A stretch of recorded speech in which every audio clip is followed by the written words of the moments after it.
안녕하십니까. 저는 부산 경남본부 관리차장 김병준입니다. 오늘 제가 말씀드린 주제는 회사에서 무덤까지 갈 뻔했던 숨겨둔 이야기라는 주제인데요. 이 얘기는 이제 제 실제 사례고요. 그리고 제가 이 내용은 저희 실패 사례이기 때문에 저하고 관련된 특정인이나 특정 기관이 언급되면은 그 사람도 이제 프라이버시와 관련되는 문제이기 때문에 그 사람 실명을 언급 안 하고 그렇게 하도록 하겠습니다. 그 점을 양해를 부탁드리겠습니다. 그러면 이제 강연을 시작하겠고요. 혹시 여러분께서는 도롱사 생활을 좀 많이 하셨는데요. 가장 행복했던 시기가 언제였을까요? 여러분들은 생각해 보시면. 지금. 이야. 항상 행복하신 분이구만. 저는 생각해 보면요. 저는 생각해 보면 제가 차장 승인 시험에 합격했을 때가 아닌가 생각합니다. 저는 승진 시험에 한 번 낙방을 했고요. 두 번째 승진 시험에서 합격을 했는데 그때가 지금도 기억이 납니다. 보통 보면 이제 그 전날 연락이 오지 않습니까? 근데 저는 연락이 안 오더라고요. 그래가지고 떨어졌구나. 밤에 잠도 못 자고 딱 있는데 그 다음날 되니까 게시판에 제 이름이 있는 거예요. 그래가지고 너무나 기뻐가지고 기분 좋아해가지고 옆에 보면 사진을 보시면은 여기가 그때 당시 그날 아침 게시판에 떴던 날 그때 사진인데요. 사업단장님 기분이 좋으셔가지고 합격한 사람 3명하고 기념사진 촬영을 한 사진입니다. 이게 그때 당시에. 그래서 이걸 지금 소중하게 간직하고 있는데 이게 빨간색으로 표시되어 있는 부분이 전데요. 잘 안 보이시죠? 제가 이제 얼굴은 초췌한데 기분은 지금 상당히 좋은 지금 그 사진입니다.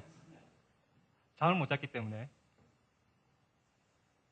그렇게 합격을 하고 저는 눈 내리는 2004년 1월 13일 날 제가 부임지로 가게 됐습니다. 저희 집에서 좀 떨어져 있는 곳이었는데요. 공공사업단 용기 담당 차장으로 첫 출근을 했는데 그때도 기억이 생생합니다. 왜 그러냐면 그때 당시에 갈 때 한방눈이 확 내리고 있었어요. 도로공사 직원들은 눈이 오면 사실 좀 제설 작업을 해야 되고 좀 그렇지 않습니까?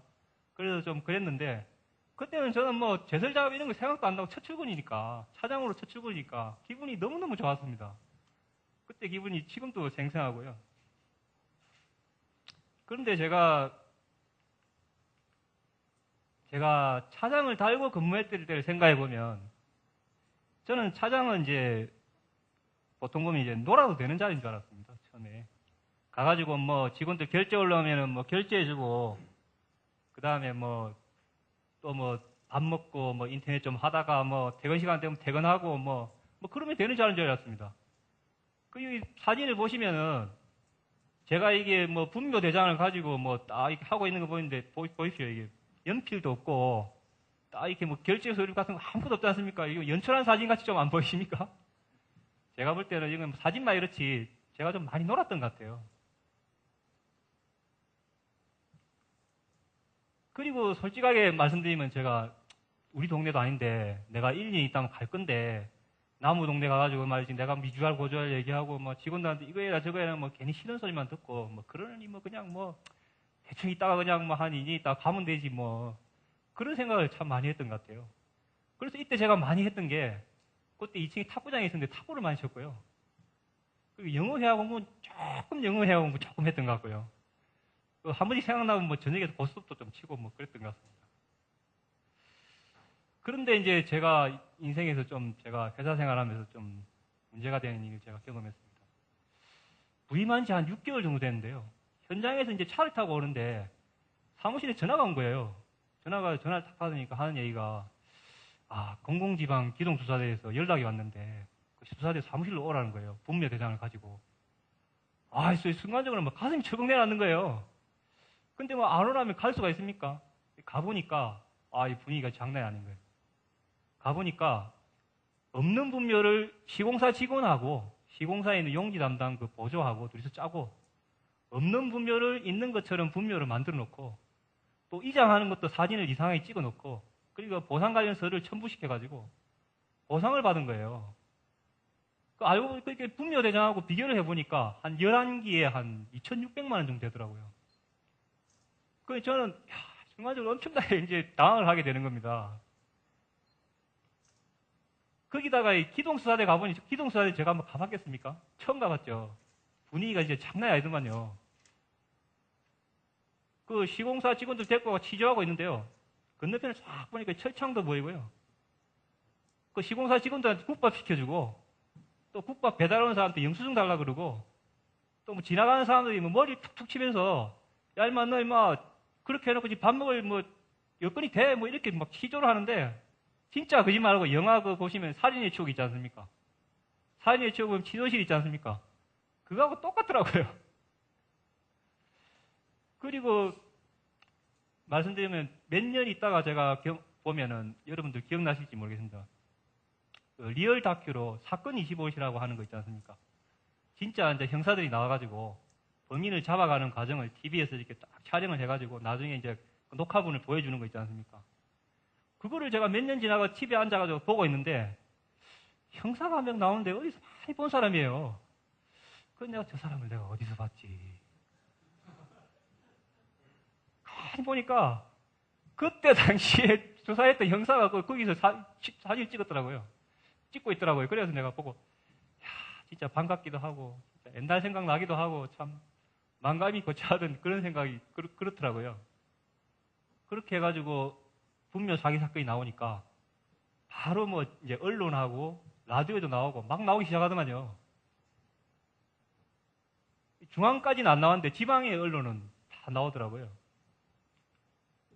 거기다가 저는 이제 공범인지 확인하는 아마 계사추적도 아마 들어갔을 것 같아요. 계사추적 들어갔고. 그러니까 제가 막 극심하게 스트레스에 시달려가지고 제가 3년 동안 담배를 끊었는데요. 그때부터 다시 담배를 물기 시작했습니다.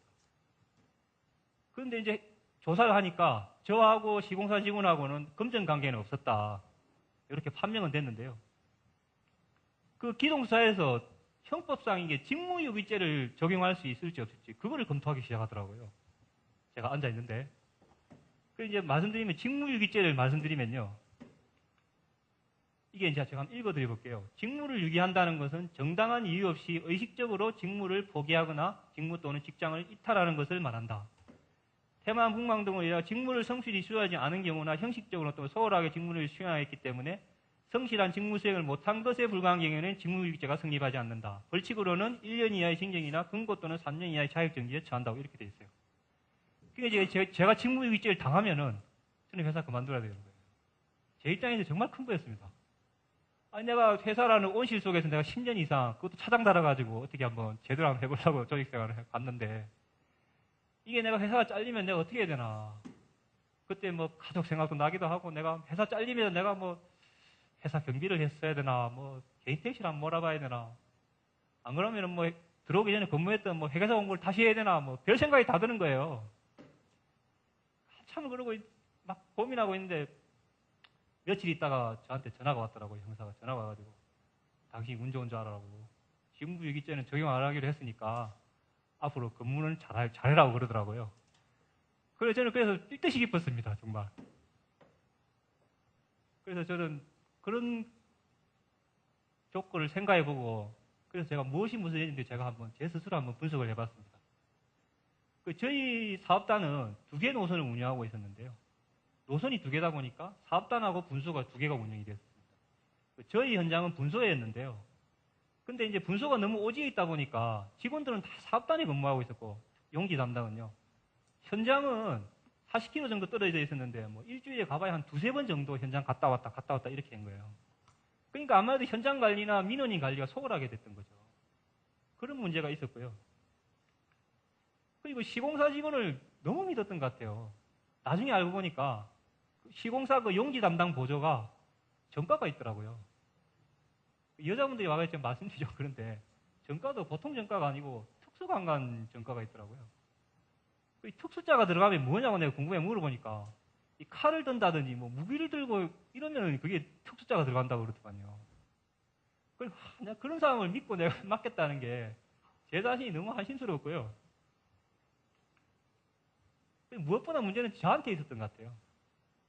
내가 조금 더 현장을 잘 나갔더라면 또 확인을 더 정확하게 했더라면 또 분묘를 더 정확하게 확인했더라면 아마 그 시공사 직원은 감히 자기가 그렇게 하지 못했을 것 같아요. 겁도 좀 냈을 것 같고.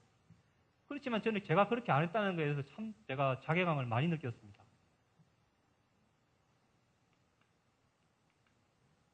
그래서 저는 이제 근무 장소를 즉시 분소로 옮겼습니다.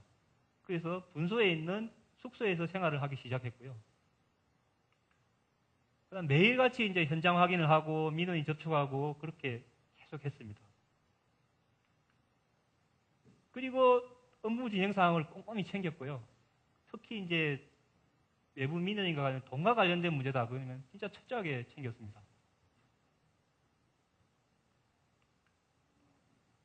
그 일이 있고 난 뒤에 2004년 지금 10년이 흘렀는데요. 지금 생각해 보면 제가 도로공사 저도 이제 곧 한 20년 가까이 돼 가는데요. 그게 아마 제 인생의 아마 도로공사 업무의 터닝 포인트였던 것 같아요. 그때 이후로 저도 업무는 정말 제가 주도적으로 업무를 처리해야 된다. 그런 생각을 많이 가졌던 것 같고요. 그렇게 되면서 제 스스로는 주위에 있는 상사님들이나 분들이 일 그래도 잘한다. 꼼꼼하게 잘한다. 이런 얘기를 많이 들었던 것 같아요. 그렇게 하면서 몸은 힘들지만 마음은 편해지고요. 그 다음에 항상 메모하는 습관을 들이게 됐습니다.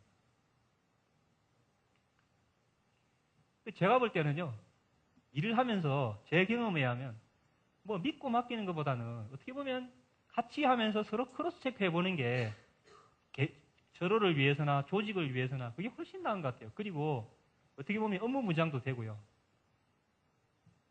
그래서 저는 제가 뭐 잠이 말씀드렸는데 여러분들도 뭐 혹시 또 용기 보시면은 그거 조심하시고 안 그러면 여러분들 업무를 하실 때 좀 더 제 사례를 경험 삼아서 좀 더 꼼꼼하게 좀 더 적극적으로 챙겨보시면은 여러분한테도 큰 도움이 되지 않을까 그런 생각으로 말씀을 드렸습니다. 이상으로 발표를 마치겠습니다. 고맙습니다.